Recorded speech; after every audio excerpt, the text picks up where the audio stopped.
Assalamualaikum warahmatullahi wabarakatuh. Innal hamdalillah nahmaduhu wa nasta'inuhu wa nastaghfiruh wa na'udzu billahi min shururi anfusina wa sayyiati a'malina may yahdihillahu fala mudhillalah wa may yudlil fala hadiyalah. Asyhadu an la ilaha illallah wahdahu la syarikalah wa asyhadu anna Muhammadan abduhu wa rasuluh. Qala Allah Ta'ala fil Qur'anil Karim, a'udzu billahi minasyaitonir rajim. Bismillahirrahmanirrahim. Ya ayyuhalladzina amanu taqullaha haqqa tuqatih wa la tamutunna illa wa antum muslimun. Amma ba'd. Dumateng Bapak Ibu jamaah kajian Masjid Al-Furqan nggih, Al-Furqan Jambon. Yang saya hormati dumateng Bapak nyun sewu kuali dumateng Bapak Takmir nggih, Ketua Takmir nggih yang saya hormati dan yang semoga diridhoi oleh Allah Subhanahu wa taala. Pertama-tama yang paling utama, marilah kita senantiasa membacakan puja-puji syukur kehadirat Allah Subhanahu wa taala yang telah memberikan kita nikmat iman, taufik dan hidayahnya sehingga kita dapat berkumpul untuk menjalankan sholat maghrib dan disertai kajian rutin, dan semoga langkah kaki kita dari keluar rumah sampai kita pulang kembali itu semoga kita masuk dalam man kharaja fi talabi ilmi fa wa fi sabilillahi hatta yarji'a. Barang siapa yang keluar untuk mencari ilmu, maka setiap langkah kaki kita dihitung sebagai ibadah jihad mencari ridho Allah. Sampai kapan? Sampai pulang. Maka kalau sampai pulang itu insya Allah ridho Allah. Dan ketika ditakdirkan untuk dipanggil kepada Allah, dipanggil Allah, maka itu dihitung menjadi mati syahid. Maka beruntunglah Bapak Ibu yang masih diberi hidayah, semoga hidayah tetap sampai kepada kita, nggih. Di saat banyak orang-orang yang sampai sekarang belum diberi hidayah untuk menjalankan sholat lima waktu, ataupun banyak orang-orang yang Pak, ataupun banyak orang-orang yang karena mungkin kondisi kesehatan atau kondisi kesibukan, nah, kita bersyukur di antara ribuan orang kita masih diberi hidayah. Salah satunya wujudnya adalah kita berangkat, dimudahkan dalam berangkat kajian ini nggih. Yang kedua kalinya salawat serta salam semoga kita tetap tercurahkan kepada Nabi kita, uswah hasanah kita, suri teladan kita yaitu Nabi besar Muhammad sallallahu alaihi wasallam yang telah memperjuangkan agama Islamnya, memperjuangkan risalahnya dari zaman jahiliyah menuju zaman Islamnya seperti sekarang ini. Bapak Ibu jamaah Masjid Jambon Al-Furqan Jambon yang semoga diridhoi oleh Allah SWT. Sebelum saya merujuk ke tema yang malam ini yang akan saya sampaikan, yang akan kami sampaikan, perkenalan ini Pak nggih. Nami kula Firman Thorik, panggilanipun Thorik nggih. Griyanipun kula wonten Ngadirjo. Nah aslinipun nggih sami Ngadirjo, aslinipun Ngadirjo Kelimbungan. Nek sakniki tinggale teng Katekan nggih. Teng lereng Sindoro. RT-nipun kula kok supe nggih. Intine Katekan paling RT paling inggil. Paling Pak Men nek nginggili kula tinggile RT kula pun sami saben nginggili melih pos tunggal Gunung Sindoro. Ha niku gronipun kula. Nek ditangleting nggih asrep nggih saking asrepe ngeten to. Asrep napa mboten Pak? Asrep nggih. Nggiranipun kula wonten katekan aktivitas kula sok napa jualan bubur ayam wonten Patok Ngadirjo. Istri setunggal nggih. Putrane nek kula nyuwun sewu Pak, nek basa krama kula nggih ra dikirang kakok-kakok, kadang kualik nggih. Dalenipun kula kan sok tentu nyun pangapunten nggih. Anak kula kalih setri sedanten. Bapak Ibu jamaah kajian Pak Damar semoga diridhoi oleh Allah SWT. Tema hari ini yang saya sampaikan adalah seperti sesuai yang di flyer nggih. Tema tentang godaan setan. Nggih. Sering kita selalu mengucapkan ta'awud dari sholatnya, dari kita mau mulai langkahnya, mau mulai aktivitasnya, bahkan mau mulai ngajinya. Kenapa kok kita diajarkan oleh Rasulullah tentang ta'awud? A'udzubillahi minasyaitonirrajim. Aku berlindung kepada Allah dari godaan setan yang terkutuk. Rajim niku sak benere niku artine niku bukan hanya terkutuk tapi rajam. Nggih. Dirajam, setan itu dirajam sama siapa? Sama malaikat. Dirajam saking hinanya setan. Lah kenapa kok kita dianjurkan untuk selalu berta'awud, selalu meminta perlindungan kepada Allah dari godaan setan? Karena yang kita hadapi niki musuh yang sebenar-benarnya musuh. Musuh kita itu setan. Dan musuh kita itu bahaya. Musuh kita itu mboten macan, nyun sewu. Nek macan ketemu dewe dibrakot, rampung, selesai, dihisap. Tapi tujuan setan itu bukan membunuh. Tujuan setan itu tidak menyelakai. Tapi dan setan memang tidak bisa membunuh. Nek wonten film kuntilanak saged nyekik manusa, pocongan saged napa membunuh manusia niku ning ting film nggih. Ting film. Dan yang saya bicarakan setan mboten setan kuntilanak gendruwus pocong niku mboten niku nggih setan. Adapun ada yang keyakinan ora percaya karo penampakan, ora percaya karo kuntilanak poncon dan sebagainya, niku nggih keliru. Sebenarnya setan itu bisa bahasanya kok menyamar nggih. Berubah wujud. Orang bing dadi kuntilanak gundruwo pocong. Nggih, dadi ulang nggih saged, jadi anjing pun saged. Nah niki setan yang berwujud niki niku sebenarnya niku nggih mboten patek bahaya, pocong ampun auzubillah kabur ki sampun. Tapi yang kita bicarakan itu setan yang tidak bisa kita lihat. Tapi mereka bisa melihat kita. Ndak ngertos memberikan enten setan. Duh, sepamen niate kudu riak, sampean kudu riak, sampean kudu terkenal nggih. Ngesuk sampean terkenal torik. Nah, terkenal ngesuk terkenal. Niku setan niku ndak ngertos, kula mboten ngertos ning toko-toko. Wah, ki ana sing wah muji-muji wah masyaallah Ustaz Torik. Niku setan. Nah. Setan niku bisa melihat kita dan bisa mengetahui tentang kelebihan dan kelemahan kita. Dan setan itu pergerakannya itu rapi, Pak. Mboten ceroboh, mboten gusah-gusuh. Rapi. Saking rapi nih, tidak mungkin nyun sewu masjid ini dijadikan tempat maksiat untuk berzina. Setan tahu ora iso mungkin.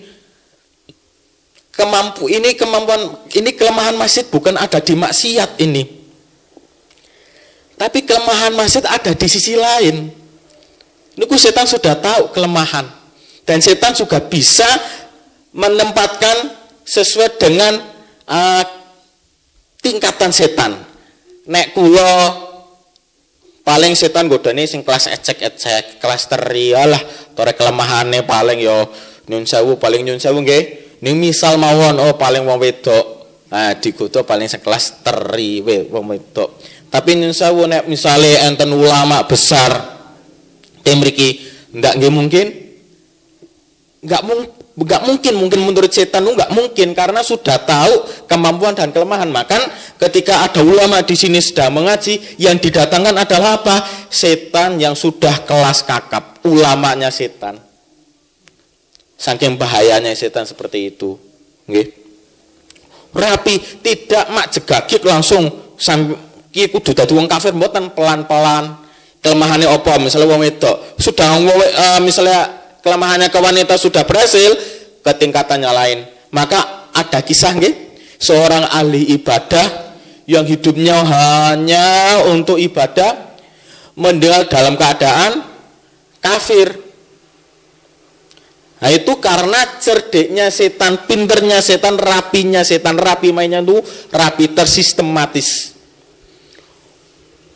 Kon ibadah, dia wone seneng ibadah, ya wis dicor ibadah, dimudahkan dalam beribadah, bisa jadi dimudahkan dalam beribadah. Kalau sudah dimudahkan dalam beribadah, maka didatangkan wanita. Ya langsung setan langsung membuat seorang ahli ibadah itu langsung ditemukan dengan wanita, boten. Karena tempat itu terpisah, yang ahli ibadah fokus ibadah mawon, sing enten tiang safar musafir niku menitipkan seorang wanita, dititipkanlah seorang wanita di satu tempat ibadah orang tersebut, dititipkannya tapi terpisah. Nggih setane ora langsung ditemuke mboten, gagal niku. Setan sudah tahu nek langsung ditemuke gagal, maka harus pinter lih main taktik nggih.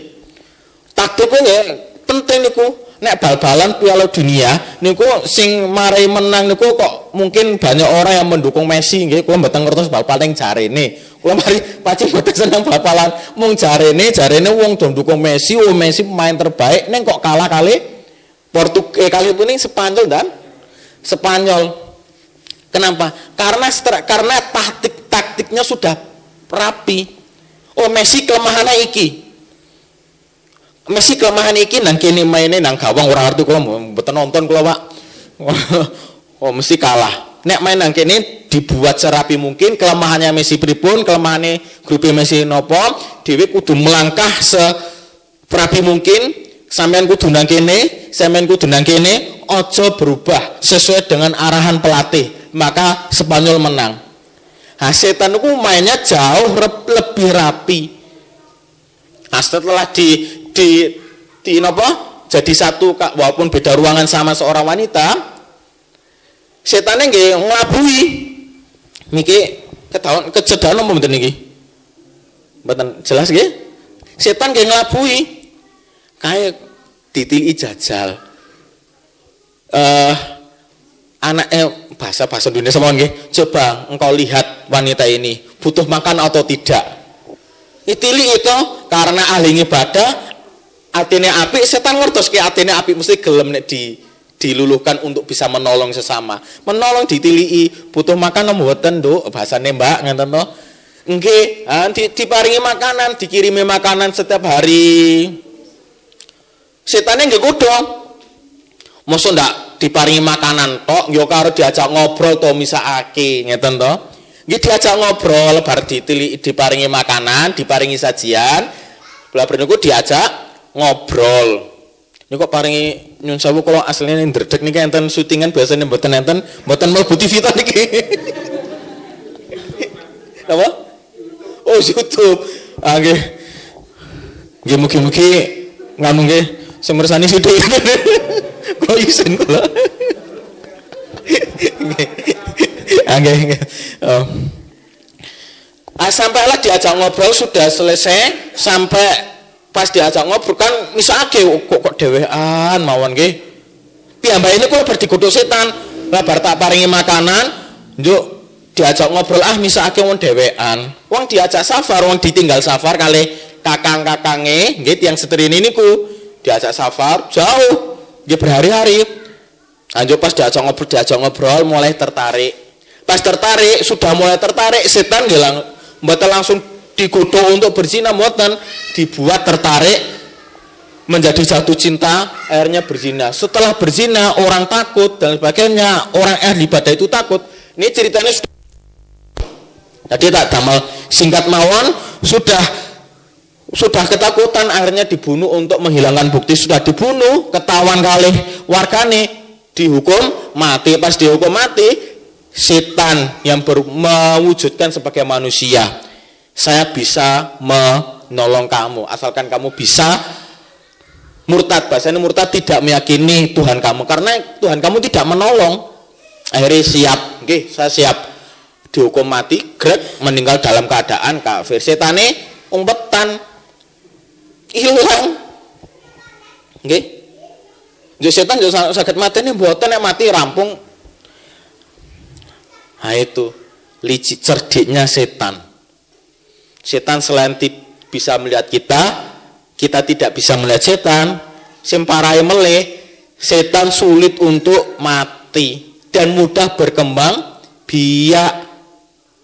Bisa jadi yang di sini, setan yang di sini niku setan yang dulu menggoda, yang pernah menggoda, salah satu setan yang pernah menggoda Nabi Muhammad. Bisa jadi karena setan sulit untuk mati. Bisa mati, bisa, tapi sulit. Sedangkan kita, nah kita sidik-sidik ringkih ngenten. Niku Masya Allah ngerinya setan, bergeraknya sangat rapi. Makanya Bapak Ibu yang jamaah kajian pada Marim suka diridhoi oleh Allah SWT. Nah, asal mulanya setan kok bisa menggoda kita bagaimana? Salah satu firman Allah yang mengatakan, wa idz qulna lil malaikati isjudu li adama fasajadu illa iblis aba wastakbara wa kana minal kafirin. Setan itu sudah ada komandannya. Komandannya siapa? Yaitu iblis. Nggih, ceritanya sudah tidak asing lagi, nggih. Iblis diperintahkan Allah untuk bersujud kepada Adam, karena semulanya iblis itu adalah salah satu makhluk yang ahli ibadah juga. Ahli ibadah, selalu taat kepada Allah. Kembali lagi ke hidayah. Selalu taat kepada Allah, akhirnya Allah menciptakan makhluk yang sempurna, yaitu manusia.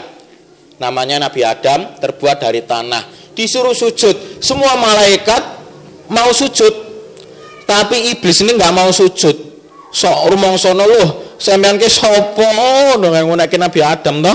Sampean ke terbuat, sampean gaweane saka apa? Saka lempung, saka tanah, nyongke saka geni.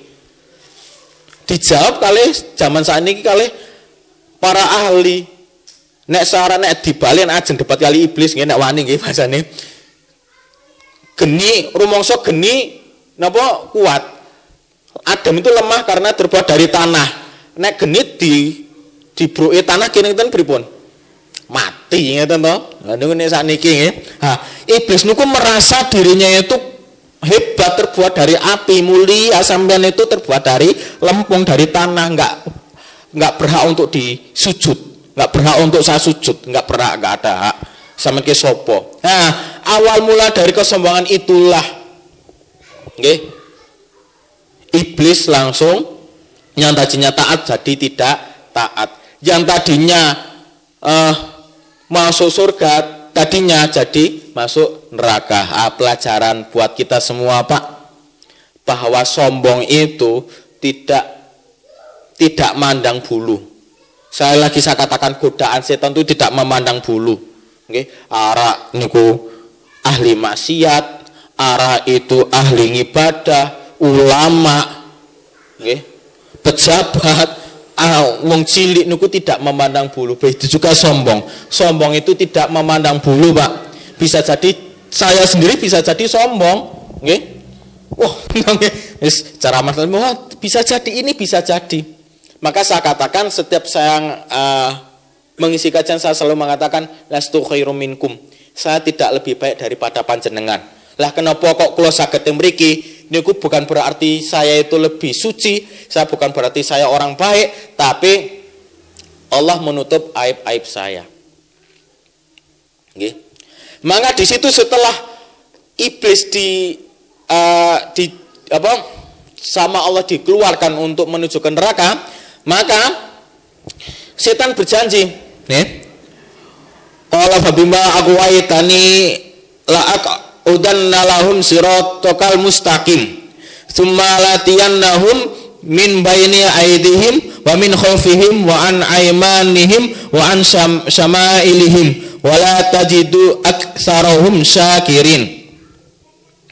Karena engkau telah menghukum saya wahai Allah, maka saya akan berjanji, saya akan menjerumuskan anak cucu Adam dari depan, dari belakang, dari kanan dan dari kiri.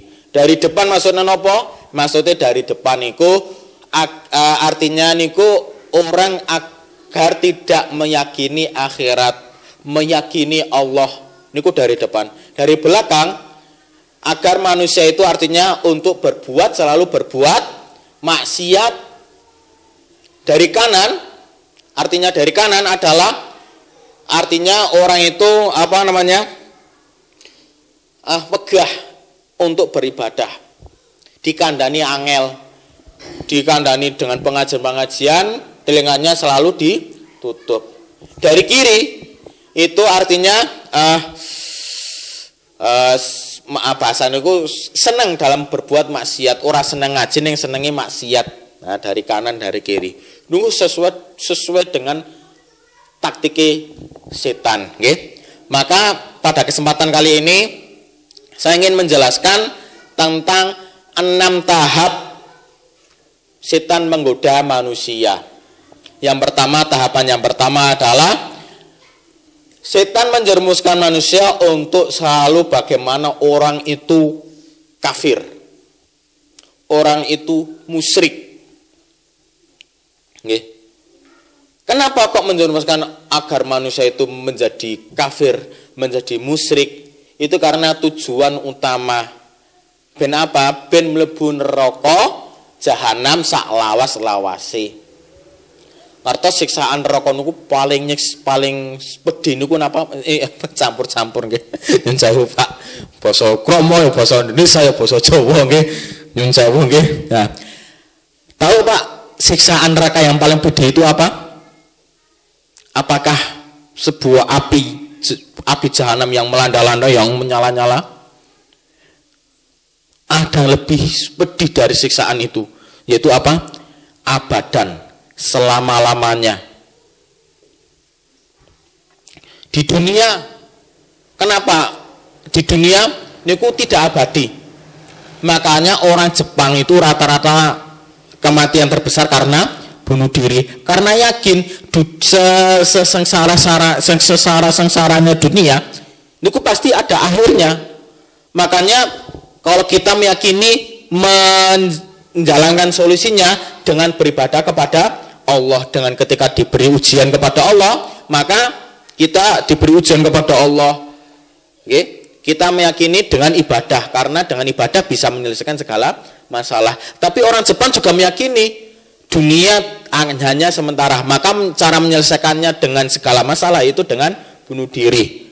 Sekali lagi, dunia sementara, pasti ada batasnya. Tapi kalau neraka akhirat tidak ada batasnya. Nah, itu tujuan setan menjerumuskan anak cucu Adam ke kafir, menuju musyrik. Nah, itu karena supaya bisa masuk neraka jahanam, tempat yang paling buruk selama-lamanya. Dan uniknya setan ini, setan tidak mau buang-buang waktu. Tidak mau buang-buang waktu. Niki kula enten cerita nggih. Kula kagungan kanca Nasrani. Kanca kula Nasrani ku cerita, Nah, piyambake niku diajak kalih rincange untuk melakukan ritual di suatu gua.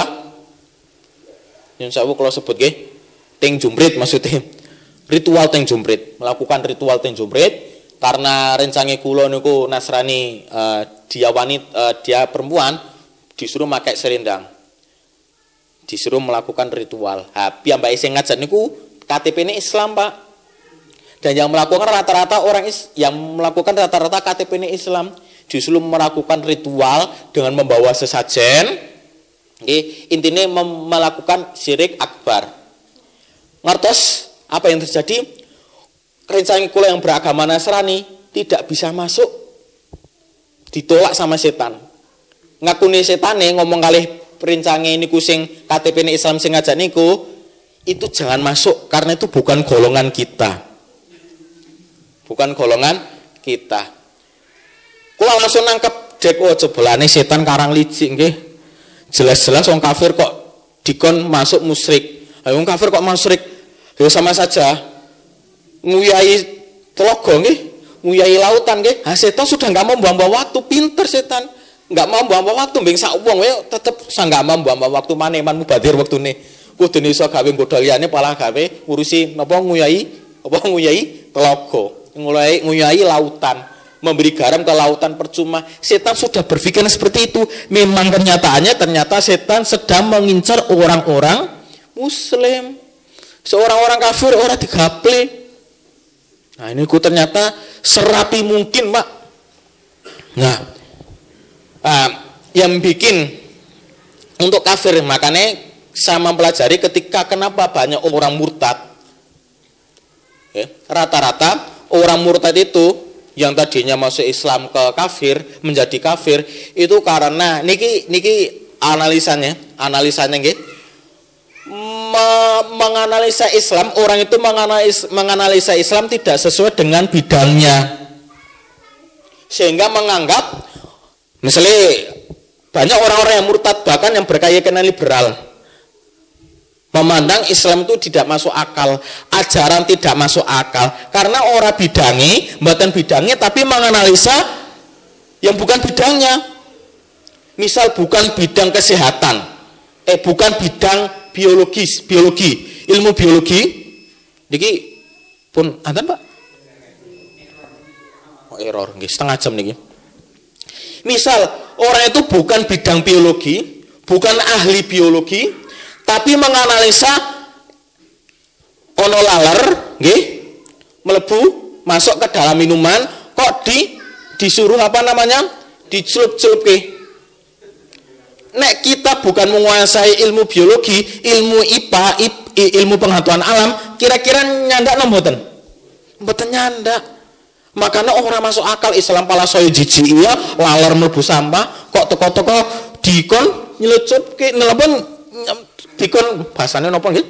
Mendenggelamkan lalate nggih, mendenggelamkan lalate, dikon mendenggelamkan lalate terus-menerus. Ya enggak masuk akal karena bukan bidang IPA-nya. Nek bidang IPA-nya, bidang biologinya, ketika menganalisa Islam, ajaran Islam sesuai dengan bidang biologi, itu Masya Allah, yang tadinya orang kafir menjadi mu'alaf. Banyak kejadian, Pak. Okay? Karena orang apa namanya? Orang masuk Islam, profesor masuk Islam hanya karena lalat. Okay? Ting Amerika ini kok orang masuk Islam menjadi mu'alaf hanya karena celana dalam. Wah, kisahnya ngertos wongi laundry, membuka jasa laundry. Dia kan ahli kebersihan. Ketika menerima jasa cuci laundry, menerima pakaian dalamnya orang Islam, niku mboten mampu. Ditelusuri, oh ternyata orang Islam diajarkan setiap kita buang air disuruh bersuci. Makanya orang itu langsung masuk Islam. Karena apa? Sesuai bidangnya. Okay? Orang bukan ahli astronomi tapi menganalisa Islam dengan astronomi yang betul nyambung sesuai bidangnya. Orang bidang ekonomi ya sudah menganalisa Islam, ajaran Islam sesuai dengan ekonomi. Islam dia ahli ekonomi, dianalisa. Makanya akhirnya jadi orang liberal. Ente sing ngajak debat kali kula, Pak. Saking ngene, Rik. Ngoten to. Piyambake niku nggih, agamane ora cetha, nggih. Islam ya ora, Kristen ya ora, Hindu ya ora, intine ora cetha. Jadi adol jarene campuran. Rik. Nek iblis, nek dhewe mlebu neraka mergo godaan iblis. Lah sing goda iblis ki sapa? Ngono to. Aku ora jawab, ora tak jawab. Debate ora nek kula debat misalnya ajeng debat di hadapan masyarakat, kemudian nek kula menang debat yo orang jadi mualaf, siap kula menerima debat. Mbeng ngajo debat orang ngerti. Sampai orang ngerti ngenten to. Ya karena sebenarnya banyak pertanyaan-pertanyaan tentang ajaran Islam. Tapi syaratnya boleh kita mendalami ajaran Islam, boleh, tapi sekali lagi sesuai dengan bidangnya. Oke? Karena kalau tidak sesuai dengan bidangnya, maka nalar kita tidak nyampe. Akhirnya apa? Akhirnya kita tidak masuk akal. Naudzubillah, bisa jadi menjadi murtad. Berangkat umroh menjadi murtad, ada tiang cadaran, berangkat umroh, akhirnya pas pulang umroh jadi murtad. Karena tidak sesuai dengan bidangnya. Okay? Bidang astronomi, ajaran-ajaran, bahkan nyun sewu, ada ajaran anak berumur pinten 7 tahun tidak sholat dipukul umur pinten 10 tahun. Di umur 10 tahun boleh dipukul. Nek mboten menguasai ilmu parenting, piye toh Islam kok ngajari pemukulan, ngene mboten. Tapi kalau piyambake menguasai ilmu parenting tentang anak, justru ini didikan Islam yang sebenarnya. Didikan parenting dalam Islam itu paling baik, parenting anak. Nah, niku sesuai dengan bidangnya. Niku kula mesti kita harus mengetahui sesuai bidangnya supaya kita menganggap Islam itu tetap ajaran yang baik. Agama yang baik itu agama Islam. Okay? Supaya tidak ada keraguan di dalam diri kita. Salah satunya apa? Jangan menganalisa yang di luar nalar. Yang Allah menciptakan makhluknya. Yang menciptakan Allah itu siapa? Niku keblabasan niku. Nggih. Niku di luar nalar. Sepenting dhewe masuk, dhewe melakukan ibadah, atine dhewe ayem. Nggih.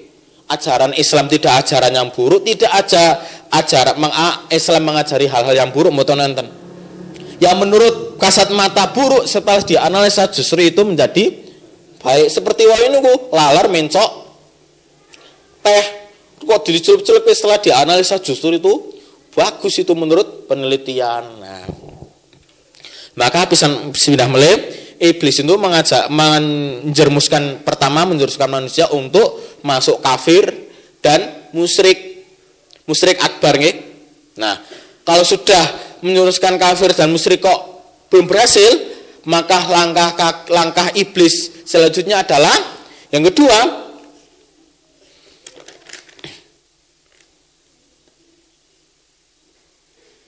menjerumuskan ke bid'ah. Nyun sewu kalau tak anu nggih. Bismillahirrahmanirrahim.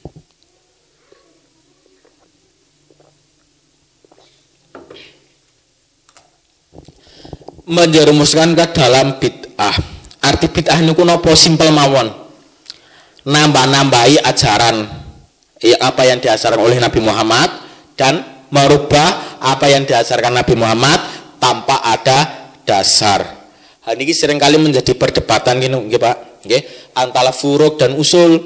Nggih, hal niku dalam bid'ah membid'ahkan niku kita juga perlu dasar. Kita juga jangan sembarangan untuk mudah membid'ah-bid'ahkan, karena bisa jadi itu menjadi bumerang buat kita. Kalau sing menggregel nggih Pak nyun sewu. Ustaz Wondo, ngertos Ustaz Wondo? Ustaz Taufik nggih. Kalau nyebut ustadz ben kula aman posisine nggih. Ustaz Wondo kalau Ustaz Taufik niku pun nate ngerebukan. Ternyata Pak nyun sewu njuk boten burakan berarti niki njuk ubah mimbar nggih mboten nggih. Ternyata mimbar sing sunah niku napa? Ternyata yang digunakan oleh saudara-saudara kita yang berwujud tangga. Nah, niku. Salah satu yang bikin jangan kita mudah merasa benar, jangan kita mudah merasa suci, jangan mudah merasa oh saya paling benar, golongan kita yang paling benar, jangan. Niki yang perlu kita pelajari, yang perlu kita muhasabah. Ternyata mimbar yang sunnah itu, yang sunnah yang dipakai Rasulullah niku yang napa jenenge dari kepala sampai kaki itu kelihatan. Ya mimbar yang rata-rata kita pakai yo bid'ah nggih mboten maksudnya nggih mboten nggih. Enggak masalah, enggak ada masalah.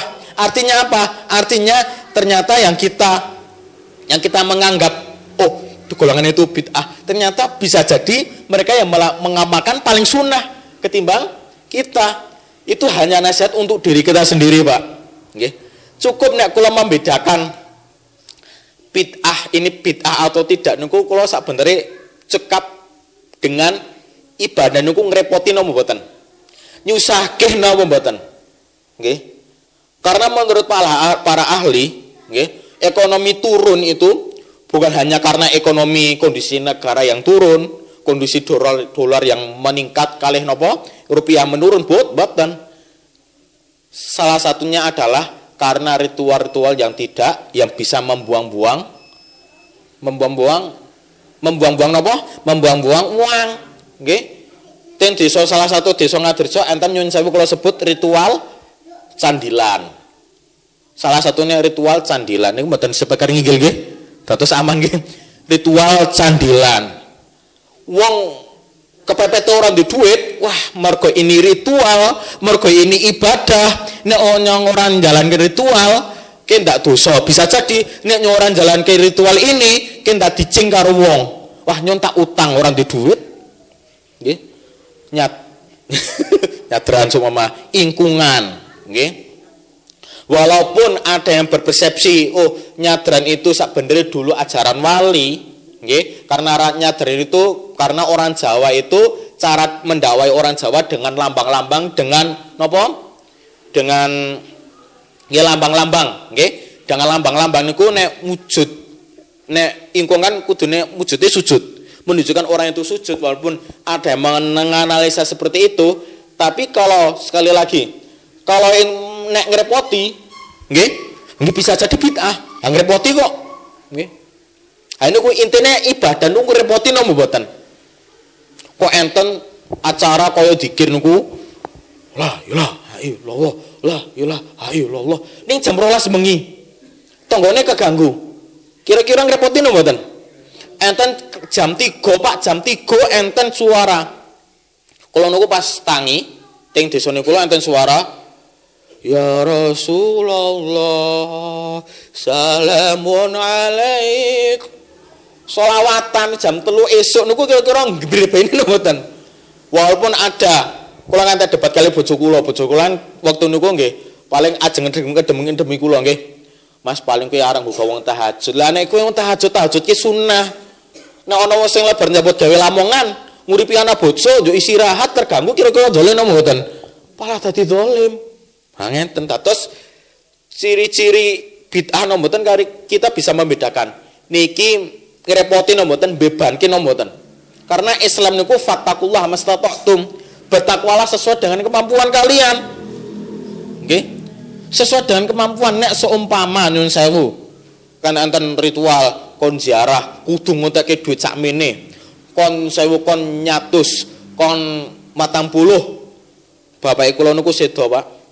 Bapak kula sedo wadal niku sedo, kula panci mboten ajeng ngadake yasinan, tapi ternyata kalau diintervensi kalih tetangga-tetangga. Diancem teratak kepaten bapak kula niku ajeng diambroke, Pak. akhirnya mau nggak mau dikon yasinan 3 hari, habis itu 5 hari yasinan. Ngertos setelah semintan 9 juta. Ngerepotin mboten? Ngerepoti. Maka Islam niku fattakullah mastata'tum. Islam niku agama sesuai dengan fitrahnya. Sesuai dengan kemampuan manusianya. Seumpama nek niki diwajibke yasinan ngeluarkan uang sebanyak diwajibke, nyadran ngeluarkan uang sebanyak ini diwajibke, kudune luwih wajib haji no mboten? Haji. Ini masalah, tapi karena Islam sesuai dengan kemampuan, haji niku bagi yang mampu. Niku perkara. Kok tadi mboten apa-apa, Pak? Samara kok kedawan to kiye ngono to. Tak waktu tes setengah jam niki. Dereng isa to niki? Nggih. Oh, biasanya pripun, Pak? Kok meni 1 jam nggih panci mboten napa? Nggih, ha nggih. Tak waktune niki 39 menit. Itu yang kedua bid'ah. Yang ketiga adalah kalau setan menggagalkan kita gagal dalam keluar dari agama Islam, kemudian kedua gagal dari berbuat bid'ah. Nah, ini kenapa bid'ah yang kedua? Karena Yang ketiga maksiat besar, melakukan dosa-dosa besar. Yang bid'ah niku karena lebih bahaya daripada dosa besar. Nek dosa besar rumangsa nyong karang berbuat dosa. Tapi nek bid'ah, nah ibadah padahal ki bid'ah, ngeten to. Nah, melakukan dosa-dosa besar. Insya Allah Bapak Ibu, insya Allah tidak. Insya Allah tem mriki mboten. Tapi tugas kita, anak-anak kita, cucu-cucu kita. Karena fitnah sekarang adalah fitnah yang sangat dahsyat. Coba kita renungkan dosa dari dulu. Dosa zaman nabi-nabi terdahulu, zaman Nabi Lut, LGBT, zaman Nabi Nuh, awal dari kesyirikan. Dosa-dosa terdahulu, kemaksiatan, perjudian, itu ternyata sudah diringkes dalam berwujud niki napa? HP. Kotak hitam niku sudah diringkes dalam wujud HP nu sudah dosa-dosa besar. Makanya niki kadang jadi bumerang. Ini kalau ngarahnya ke dosa besar, ke maksiat, mungkin nggih sudah ngalirnya ke maksiat. Tapi kalau ini ngarahnya ke ibadah, maka dakwah-dakwah semakin luas dalam kita menyebarkan, semakin mudah dalam berkembang. Tergantung cara menggunakan ini. Maka kita mengarahkan ke anak-anak kita ini HP ini. Oke. Karena Masya Allah Pak, kalau kita melihat berita-berita sosmed tonggoni kula, nggih, ekonomi ini hancur, anake ora koben, mergo niki slot tonggoni kula, nggih. Kita melihat misal dari karena slot niki, karena slot bahaya meleh, enten berita viral anak tega membakar ibunya hidup-hidup. Anak tega memutilasi ibunya hidup-hidup karena slot. Ini dosa besar ini. Pembunuhan, perzinaan. Oke. Ini juga Masya Allah ngeri nih Pak. Kalau kita mengarah perzinaan bukan tontonan, tapi maaf, aplikasi juga bahaya di sini. Jadi itu maksiat. Sing paling ngeri melih nek biyen wong tua nek bapak ibu kula biyen nggih, nek zaman biyen ana ketahuan sampean pacaran. Oh, pacaran nggih, pacaran nggih. Aja pacaran ya. Tapi nek besok, bahkan ada yang mengatakan besok nggih, Pak, kula ndek pacar.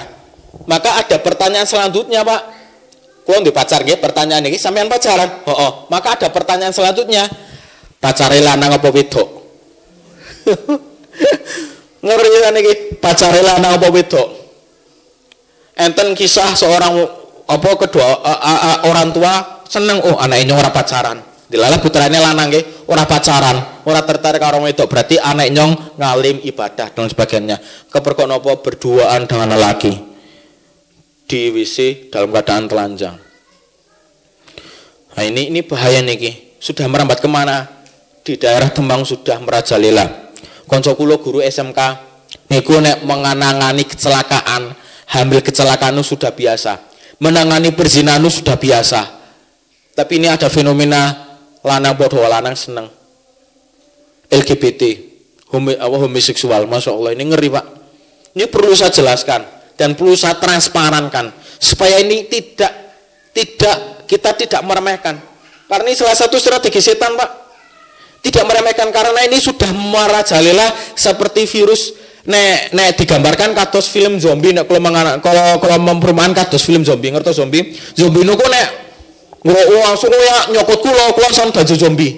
Niku kondisi LGBT seperti itu Pak. Rencana kula menangani LGBT niku pasangan, ternyata LGBT ada dua jenis. Nah niku bapak-bapak, ibu-ibu kedas ngertos niki. Tap kali bat. Tap itu kok nek bat niku kaya wedok kemayu bencong. Niku bat. Makanya disebut boti. Nah niku kemayu bisa kita tebak, oke, kemayu berarti ngati-hati, gitu nonton. Tapi nek kondisi tap lanang, tapi seneng kali lanang, wujudnya nggih lanang, lagate nggih lanang, nggih entuk kagungan anak, kagungan putra, kagungan bojo. Tapi ternyata LGBT dalam jenis tap. Tap niku nggih lanang. Kondisi lanang nggih nganu, ha niki sing bahaya. niku biasanya yang pemain LGBT main cantik, bahkan pinter memanipulatif sehingga menjadi korban, sehingga ada bisa mendapatkan korban. Niku bahaya niku. Rencana kula niku pun nate hampir menjadi korban ing salah satu pesantren. Nggih, enten ustad nggih kagungan anak 3, nggih kagungan bojo, bojone nyuwun sewu nggih ayu kados bidadari. Nggih buru santrine enten, predator santrine. Nggih. Itu karena apa? Karena dulu menjadi korban selanjutnya. Makanya saya katakan ini seperti zombie. Nggih, kalau sudah menjadi korban, maka orang itu korban menjadi tersangka, menjadi korban seperti rantai. Nek rantai pun nyambung, angel ajeng dipedot. Saniki ironisnya ngertos, enten aplikasi, Pak.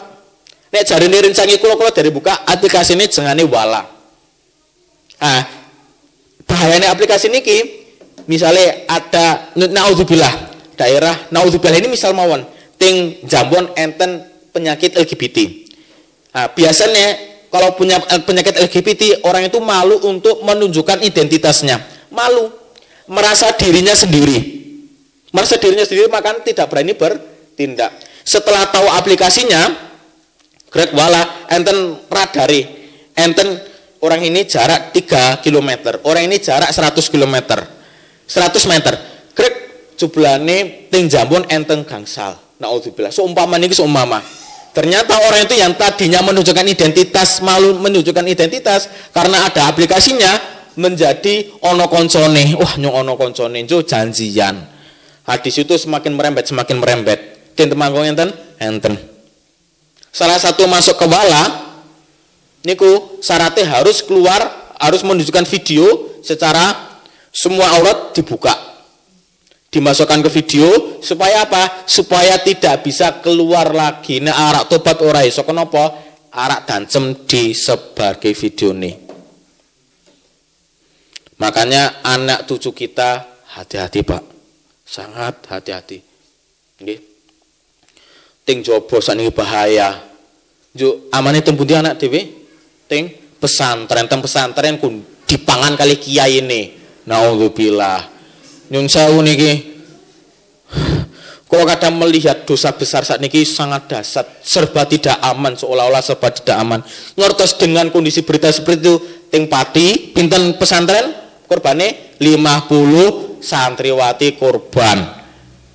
Lebar ting pati, ting Pekalongan, ngantek ngomong, kok hamil, itu takdir Allah, itu keajaiban Allah seperti emang Ibunda Maryam, ngenten kula ngantek-ngenten. Ting Jepok, ting Pekalongan, dereng rampung, ting Jeporo. Ting Jeporo dereng rampung, ting pundi. Banyak kasus-kasus kiai mencabuli santriwati ini. Sing salah pundi, Pak? Ternyata sing salah sistemnya. Kalaupun nanti silaturahim, insya Allah ting pondok yang satu pemahaman sama kita, enten kejadian kayak ngeten niku.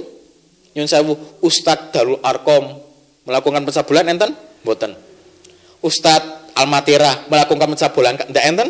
Mboten enten. Ustadz sing pemahaman satu pemahaman sama kita insya Allah nggak ada. Yang salah apa? Kok bisa kiai mencabuli santriwati ini? Sing salah nopo? Ternyata sistemnya. Makanya nyusul bapak ibu nek ajeng menyantrin masukkan pesantren, putra putri ibu wajib untuk selektif. Ora sementing pondok iki apik langsung bocah, sementing tidak memandang kemampuan anak juga. Ini juga harus bijaksana, Pak. Harus memandang kemampuan anak juga. Nggih. Kula silaturahim teng pondok jenis kang ngenten niku. Pondok saya katakan pondok tradisional. Sowan tikai teng kiai ini ngertos kondisi pondoke niki dalem kiai ini diputeri santriwati, asrama santriwati, dilingkari asrama santriwati, kula sowan sing maringi unjuan sinten santriwatine. Ternyata santriwatinya sudah dijadwal untuk piket yang dalemi kiai ini, piket masake kiai ini, rumongso berkah nyo masake kiai ini dadi berkah. Sing anu santriwatine ngertos kondisine wangi semerbak mempesona, Pak.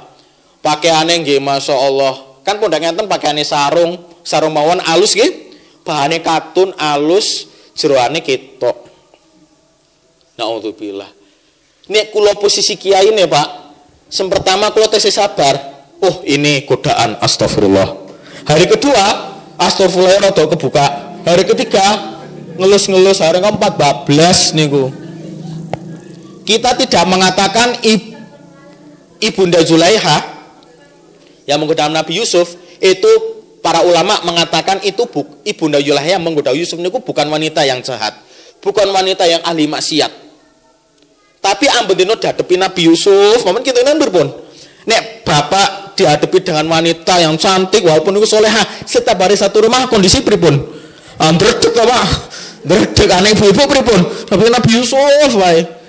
Maka bisa dikatakan Bunda Zulaiha niku menggoda Nabi Yusuf itu salah satu kehilafan. Ambedino dadep. Nah, ini sistem ini yang kacau yang harus dirubah. Nggih, ini dimuteri dengan asrama santriwati. Kalau pun nate niku bengi Pak kosoane bengi jam 8 niku pripun jal. Kalau pun nate lewat enten pondok yang ngeten niku jam 09.00 niku ngaji sing ngajar kiai ini. Hanun sawu nek asram nek pondok-pondok sempamahaman kali kita mboten kaya ngaten niku. Nggih. Insyaallah mboten kaya ngaten niku. Senjenengan pondok Darul Arqam niku asrama putra kali putri dibatasi kalih kebon adoh. Sing pondok Asalam dibatasi jalan raya. Sing pondok Al-Matirah beda desa antara asrama putra kali asrama putri. Ketika ada masuk orang laki-laki masuk ke asrama putri, ada SOP tersendiri. Sudah tersistematis. Maka insya Allah aman, tidak aman dari seperti itu. Nah, itu kembali lagi ke sistem. Nah, kalau sudah sudah terlaksana sistem karena ini hati-hati. Pondok-pondok seperti itu tidak terlepas dari tentang LGBT, maka kita lebih ke selektif. Saya tidak menuduh pondok-pondok mana nggih, tapi ini hati-hati. Kita lebih ke hati-hati lagi.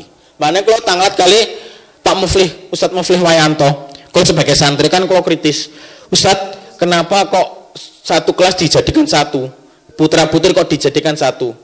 Ustadz Muflih menjawab tujuannya seperti itu agar terhindar dari LGBT. Nyun sewu enten pondok besar, nggih.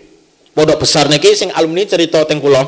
Pondok besarnya sekelurahan.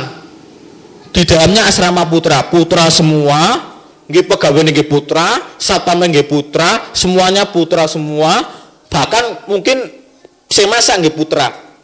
Mboten nate dibersani dengan wanita, dipasarin pemandangan wanita tidak pernah. Akhirnya apa? Gini ku riskan seperti itu. Aniku maka Bapak Ibu untuk lebih selektif lagi ketika memondokkan putra putri panjenengan. Oke, salah satunya kita survei lewat alumninya. Kita boleh masuk kamar, kondisi kamar pripun. Nek kamar nyun sewu kok tidurnya kok jajar-jajaran, niku nggih perlu dihati-hati lagi. Tapi nek kamare kok kasure kok tingkat, niku insyaallah lebih aman, maka lebih selektif. Nah, sekali lagi setan menggoda kita dalam keadaan menuju dosa besar. Nggih, dosa besar insyaallah teng Bapak Ibu mboten nggih. Tapi putra putri Bapak Ibu PR. Kalau badhe tanglet Pak. Niki karena anu mungkin poin 3 mawon nggih. Tapi kalau badhe tanglet mawon. Ten mriki pun enten TPQ. Nah, TPQ mohon untuk dipertahankan Pak. Mohon untuk dilestarikan, dikembangkan nggih. Ustad-ustadnya di napa nyun sewu bahasane pamen didukung sepenuh, ampun untuk diintervensi.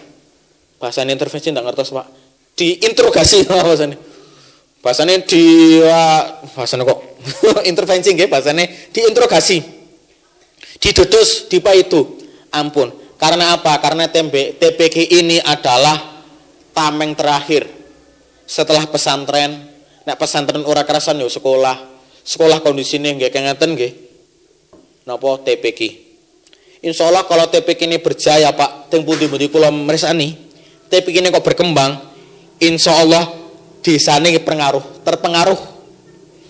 Suatu desa kok di situ ada TPQ berkembang, napa ada pesantren, insyaallah pengaruh kehidupane, lingkungane nggih pengaruh. Makanya nyun sewu TPQ nyun sewu dilestarikan. Nggih. Nyun sewu. Adapun misalnya ada pengelolaan keuangan, niku yang penting SDM dulu Pak. Adapun pembangunan selama itu cukup ya sudah SDM kembangkan dulu TPQ, dilestarikan, dikembangkan, nggih, kurikulumnya ditata supaya anak-anak kita terjauh. Ini salah satu ikhtiar kita supaya anak-anak kita terjauh dari pergaulan bebas. Nauzubillah summa nauzubillah, nggih, masyaallah, nggih. Nah, mungkin karena waktu kirang 6 menit.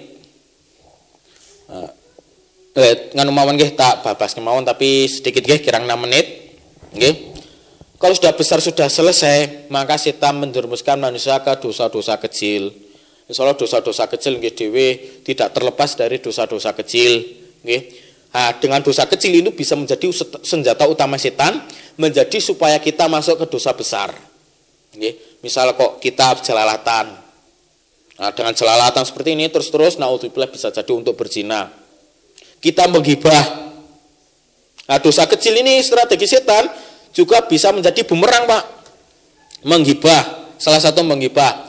Kulo enten salah satu desa di mana teng desa niku mawon. Ada wanita yang lahir dalam keadaan kecelakaan. Maksud kecelakaan nggih ngertos karena berzina. Nah, setan pinter, Pak. Orang-orang di sekitar itu piye carane ben ketuluran dosane? Pripun carane? Hamil dalam keadaan lahir dalam keadaan anak hasil berzina niku disebar gosipe. Oh kae berzina kae. Oh hamil kecelakaan kae. Gosip ibu-ibu niku. Gosip sak gosip-gosipe. Marem romosane kok gosip niku. Gosip Pak niku. Wah digibahi sak entek-enteke. Ah, repote napa Pak repote niku dosa kecil niku hablum minanas kali hablum minallah. Sing zina, sing niku tiang piyambake berzina, walaupun sudah punya anak bertobat rampung mboten kira-kira? Bertobat kepada Allah, ya Allah saya sudah selesai tidak mau berzina lagi, saya bertobat. Rampung mboten? Rampung. Masalah sing gibah niku pripun kondisine? Nek tobat kalih Allah kira-kira langsung diterima? Mboten. Dan bisa jadi nek gibah. Kartos hukum gibah dosane sing hamil kecelakaan bisa jadi dipek kali sing gibahi. Niku strategine setan pinter, Pak. Wonge sing tobat niku sampun selesai sing berzina, tapi dosa berzina merembet sampai sekarang belum tuntas gibahi. Mane kula teng desa niku langsung kula lantang bicara. Ya sudah berzina sudah selesai, ampun dibahas melih. Tapi panjenengan sing gibah njaluk ngapura kali sing digibahi niku. Niku dosa kecil maka tidak terlepas dari hablum minallah kali hablum minanas. Kita sudah ngibadah, sudah tahajud, sudah baca Quran. Tapi ternyata amalan kita diserap. Mergo napa? Mergo atine dhewe sing ora resik, dhewe selalu gibah dan sebagainya. Maka dengan dosa kecil numpuk titik, nggih, menjadi bisa jadi dalam yaumul hisab. Dosa besar sama dosa kecil, orang melakukan dosa besar dan kita melakukan dosa kecil, naudzubillah, bisa jadi timbangane sama. Orang melakukan dosa besar sudah tobat selesai, kita menabung dosa kecil sampai naudzubillah bisa jadi itu menjadi dosa jariah. Naudzubillah. Saking pintere setan niku licik, Pak. Nggih. Yang selanjutnya tingkatan yang kelima, kalau sudah gagal menjadi keempat, kelima, perkara mubah menjadi sampai lalai. Nggih.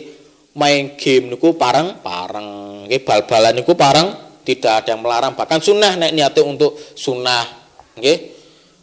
Boleh, tapi jangan sampai lalai. Kalau sampai lalai, maka itu menjadi salah satu kita terjerumus dari godaan setan. Yang terakhir, sibuk amal yang sunnah, nggih, sibuk melakukan amal sampai meninggalkan amalan yang utama. Nggih. Niku yang saya katakan dhewe tahajud tapi sholat subuh telat. Ibu-ibu ngaos teng pengajian mriki sampun izin nomor dereng kali garwane. Niku kan bisa jadi muhasabah, nggih. Insyaallah niki garwane niki insyaallah beres nggih. Tapi enten sing mangkat salat raweh gasi urung adzan salat raweh gasi tapi suamine belum dilayani. Niku perlu dimuhasabah, nggih. kita sudah ngibadah, nyun sewu kita sudah ngibadah sunnah, kita sudah melakukan sunnah, melakukan sholat sunnah, tapi di dalam hati kita menjelek-jelekan orang yang tidak melakukan sholat sunnah. Kita menjalankan ibadah sholat jamaah, tapi di dalam hati kita menjelek-jelekan orang yang tidak sholat jamaah. Oh, kayak orang sholat. Hati kita perlu dibersihkan, Pak. Benci karena bedanya sikap kita ketika kita benci karena orang itu berbuat dosa. Benci karena Allah sama tidak benci karena Allah itu bedanya apa? Bedanya ketika orang itu tidak sholat kemudian kita benci, maka kalau kita benci karena Allah, kita mendoakan orang itu, ya Allah, orang itu belum sholat, maka berilah hidayah. Kita selalu berdoa. Tapi kalau kita benci karena nafsu, maka kita di dalam hati kita tidak berdoa. Jangan berdoa ngeleh-ngeleh iyo, ngeleh-ngeleh iyo. Wah, wongnya tatoan, wongnya tindian. Tapi tanpa ada doa di dalam diri kita, maka murni itu benci karena nafsu. Hati kita untuk dibersihkan. Karena waktu sampun 1 jam. Alhamdulillah. Mungkin ini yang bisa saya sampaikan. Tentunya nasihat ini itu untuk diri saya sendiri, Pak.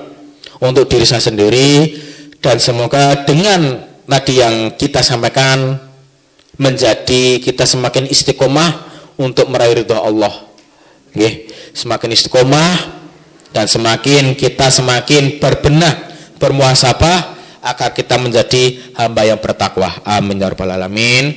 Kurang lebihnya saya mohon maaf. Bila ada kekurangan dan kesalahan saya minta maaf setulus-tulusnya. Wabillahi taufiq wal hidayah. Wassalamualaikum warahmatullahi wabarakatuh.